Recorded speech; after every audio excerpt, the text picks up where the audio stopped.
Welcome everyone, I'm Dale and this is CinemaHistoria. We're going back in time this week to an 1897 H.G. Wells novel turned into a science fiction horror movie called The Invisible Man from 1933. This is starring Gloria Stewart, Claude Rains, Henry Travers, and is directed by James Whale. Now you may remember Henry Travers. He played the angel in It's a Wonderful Life.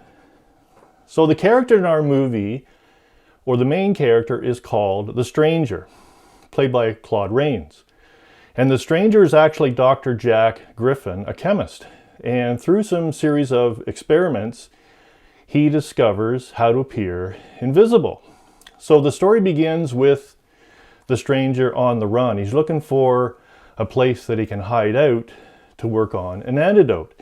And he finds a place in a little English village. He pops into what's called the Lion's Head Inn. And when he pops in, he looks quite menacing because he's all wrapped in bandages and he's wearing dark glasses. He looks pretty menacing to the locals, but he asks for a room with a fire and he asks to be left alone. He wants to work on his antidote.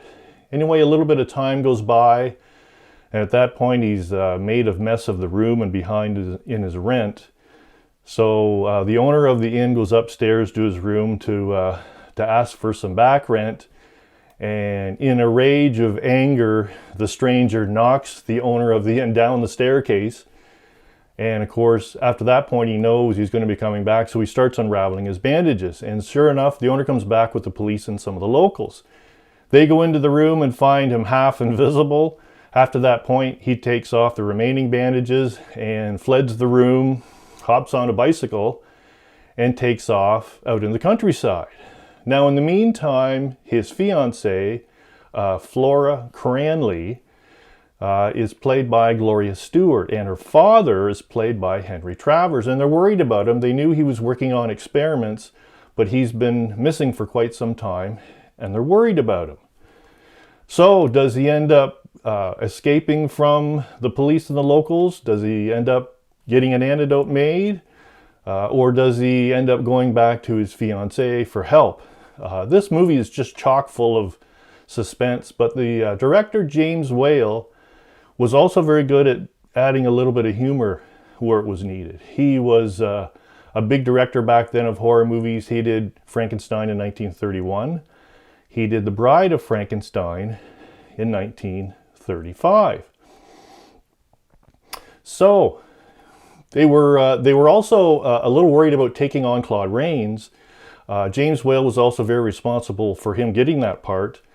Once they heard that voice in a screen test, that's who they wanted.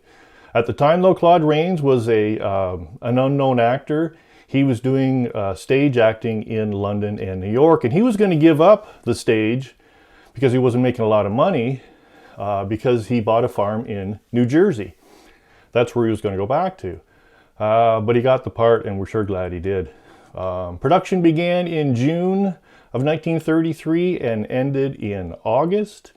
After that, there were 2 months worth of special effects to do. In fact, to appear invisible, Claude Rains was filmed against a black velvet background, wearing a black suit under his clothes, and then superimposed over a location shot. Pretty state-of-the-art for the day. Upon its release, it was a great financial success for Universal. In fact, the New York Times even gave it a rave review. They even stated it was their best in film for 1933. So, a little more history and a trivia question coming up next.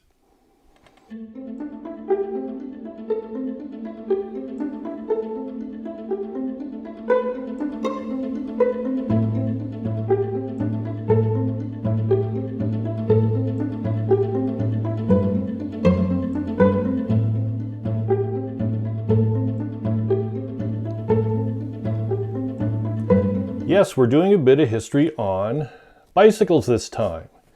So in the movie, when the stranger is flooding the town and the locals are after him, he takes off on a bicycle. Of course, you can't see him riding it, so it's a pretty neat bit of special effects. But a little bit of history, the dandy horse was the first means of transportation by humans. So it was designed by German Baron Karl van Dross. It was considered the first bicycle, but did not have pedals. So you had to use your feet.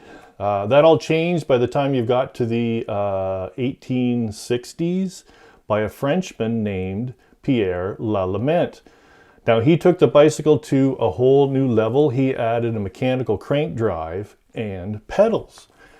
Now once we move up into the 1870s, bicycles and clubs really started to flourish. This is just before the automobile arrived, so most transportation was the bicycle or horse-drawn vehicles.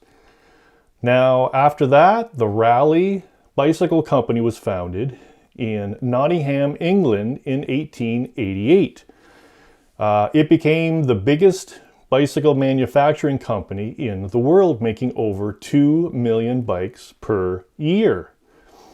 Now, since the 21st century, more than 1 billion bicycles have been manufactured worldwide, and the most numerous vehicle produced, whether it's human or motor powered, is a bicycle called the Chinese Flying Pigeon, with numbers exceeding 500 million. Now, the next most numerous vehicle is the Honda Super Cub motorcycle, has more than 1 million units made. And the most produced car is the Toyota Corolla, and it has reached 45 million and counting. And the trivia question this week, was there someone that played a part in this movie that later on resurrected their career? Yes, there was, and it was Gloria Stewart. And she was the one that played the girlfriend in the movie. And in 1933, she was 23 years old. Now we move forward to 1996, and this was just 5 days after her 86th birthday, and James Cameron asked her to play the part of Old Rose in the 1997 epic Titanic. That same year, 1997, she was nominated for a Golden Globe Award for Best Supporting Actress.